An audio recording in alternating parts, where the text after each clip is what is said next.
আমি সুলতানে আলম আজ বিহারের ফৌজদার আলীবর্দী খানের বিরুদ্ধে জঙ্গ ঘোষণা করছি। তার গুনাহ আল্লাহ বিচার করবেন, কিন্তু আমি আমার রাজ্যে কোনো গদ্দারকে সহ্য করব না।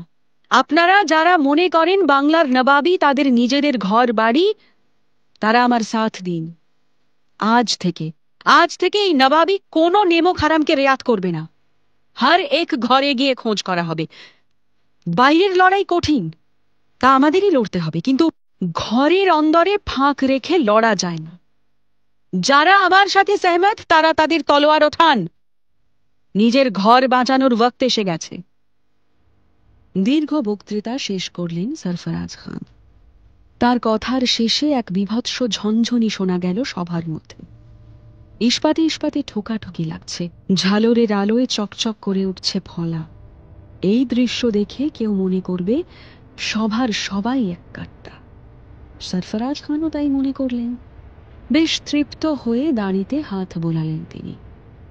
একটা আলীবর্দী খান ভুল করে বেরিয়ে গেছে তার নবাবিতে, তাও এটা তার দোষ নয়। তার অপদার্থ পিতা এরকম ২০ বৃক্ষের চারা পুঁতে গেছিলেন। আজ এতগুলো ইমানদার মানুষের তলোয়ারের জোরে আলীবর্দীকে নিজের অকাত বুঝিয়ে দেবেন সরফরাজ খান। হাতের ইশারায় তিনি সভাসদদের অস্ত্র নামাতে বললেন। বেচারা সরফরাজ খান, তিনি জানতেন না ইমানদারির যুগ চলে গেছে। যা তিনি দেখছেন এবং যা তিনি দেখবেন তার মধ্যে আকাশ পাতাল পার্থক্য হয়ে যাবে। এই সভাসদদের কয়েকজন নিশ্চয়ই আগামী জঙ্গের ময়দানে সরফরাজ খানের জন্য জান লড়িয়ে দেবে, কিন্তু বাকিদের মধ্যে ষড়যন্ত্রের জাল বহু দূর ছড়িয়ে গেছে। তাদের কারোর তলোয়ারই এই জঙ্গে সরফরাজ খানের কোনো কাজে আসবে না। এবং এই সত্যিটা যেন ভেতরে ভেতরে বাংলাদেশের ললাট লিখন করে চলেছে। আলমচাঁদ, জঙ্গের সব তৈয়ারি তদারক করে নিয়েছ তো?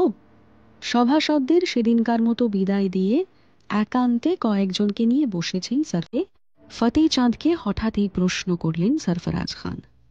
জাহাপানা, ও তো নিশ্চয়ই ওর পড়াই লেখাই নিয়ে রয়েছে। নেহাতি কাঁচা উমরের ছেলে, এইসবের মধ্যে ওর কি? একটু অপ্রস্তুত হয়েই উত্তর দিলেন ফতেহ চাঁদ। এইরকম সময় নবাবের কি খেয়াল হবে তা ঠিক নেই। যত তাড়াতাড়ি সম্ভব জঙ্গটা শুরু হয়ে যাক ততই ভালো। এর মধ্যে তৌফিকের তলব করাটা মোটেই ভালো লক্ষণ নয়। ওকে নিয়ে এর মধ্যেই নানা রকম ভাবনা চিন্তা করে ফেলেছেন ফতেহ চাঁদ। একটা কাঁচা উমরের লড়কা নবাবির অন্দরের ব্যাপারে এত কিছু জেনে গেল, এটা কি ভালো ব্যাপার সেটজি? ওকে খোলা ছেড়ে রাখা কি ঠিক হবে? জাহাপানা, যা হুকুম করেন, আপনি ওকে দরবারে নিয়ে আসুন। পহলি দফায় আমার কিছু পুছতাছ করার আছে, ফির আমি দেখছি। মাফ করবেন জাহাপানা, এটা আমি পারবো না। কেন, আপনার কি সমস্যা?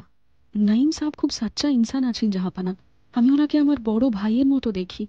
ওর সামনে থেকেই বেশ, फिर আমাকে ফৌজি পাঠাতে হবে। लेकिन আপনি জেনে রাখুন, वो लड़का इतना कुछ जान गया है, उसको ऐसे ही नहीं रख सकते हैं। সেলাম ঠুকে চলে গেলেন ফতেহ চাঁদ। তাঁর মাথায় একটা ক্রূর সম্ভাবনা উঁকি মারছে। তৌফিকের সুরক্ষার ব্যবস্থা করা প্রয়োজন, কিন্তু যথাযথ একটা উপায় খুঁজে বের করতে হবে।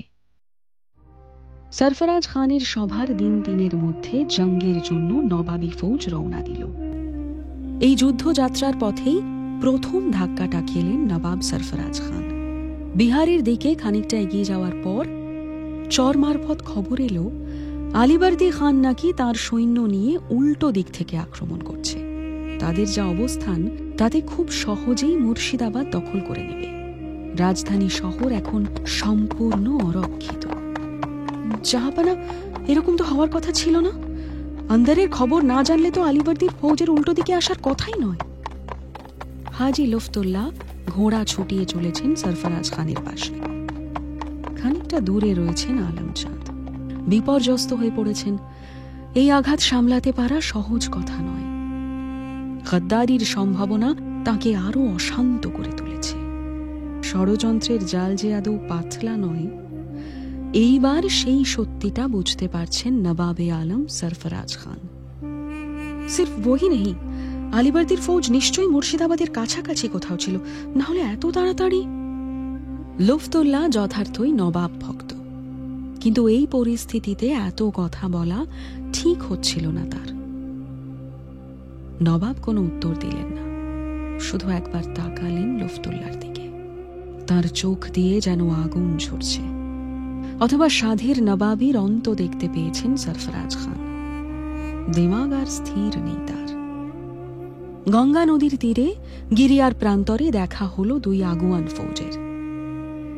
গিরিয়া মুর্শিদাবাদ থেকে খুব দূরে নয়। সরফরাজ খানের আরেকটু দেরি হলে জং একেবারেই অপ্রয়োজনীয় হয়ে যেত। প্রায় বিনা রক্তপাতে বাংলার মসনদে নাসিরি বংশের শাসনের অবসান হতো। কিন্তু জঙ্গের লেখন লেখেন স্বয়ং আল্লাহ, নাকি লেখে ইনসান, যে তার ইচ্ছা মোতাবেক সবকিছু করিয়ে নিতে সক্ষম। সত্যি রক্তপাত হলো নাম কে ওয়াস্তে। আগের কথা মতো আলমচাঁদের কেরামতিতে সরফরাজ খানের বেশিরভাগ ফৌজ হাতিয়ার ফেলে দিল। হাজি লুফতুল্লাহ এবং হাতে গোনা কয়েকজন যুদ্ধ করলেন আলীবর্দী খানের দক্ষ ফৌজের বিরুদ্ধে, এবং অবশ্যই নবাব সরফরাজ খান। কিন্তু এই জঙ্গের ফল যে অনেক আগেই লেখা হয়ে গেছে। লুফতুল্লাহর বীরত্ব একটুও কাজে এলো না। খুব অল্প সময়ের মধ্যেই গিরিয়ার যুদ্ধের ফলাফল নির্ধারিত হয়ে গেল। আলীবর্দী ফৌজের সঙ্গে সঙ্গে শোভাযাত্রাও তৈরি করে রেখেছিলেন। গিরিয়ার প্রান্তর থেকেই বিশাল শোভাযাত্রায় বাংলার নতুন নবাব তার পার্ষদ সহ রওনা দিলেন নবাবী প্রাসাদের দিকে। সেখানে চেনামুখ বলতে আলমচাঁদ, ফতেচাঁদ, সৈয়দ আহমেদ সহ আরো অনেকে। সবারই মুখে বিজয়ের হাসি। ঘোরপথে হলেও বাংলার ভবিষ্যৎ সুরক্ষিত হয়েছে যোগ্যজনের হাতে। এই কি কম কথা? এই শোভাযাত্রায় সরফরাজ খানের পুরনো সভাসদ ছাড়াও আরো একটা খুব চেনা মুখ রয়েছে আমাদের। সে আর কেউ নয়, তৌফিক। বিজয় গৌরবে তার মুখে যেন একটু বেশি জৌলুস এসেছে। গল্পের শেষ পর্যায়ে এসে যেন এক নতুন জীবন শুরু হলো আমাদের নায়কের, যে জীবনে পরিবর্তনের গতি সবকিছু ছাপিয়ে যাবে। আলীবর্দী খানের বিজয় শোভাযাত্রা থেকে নিজেকে কোথায় খুঁজে পাবে তৌফিক?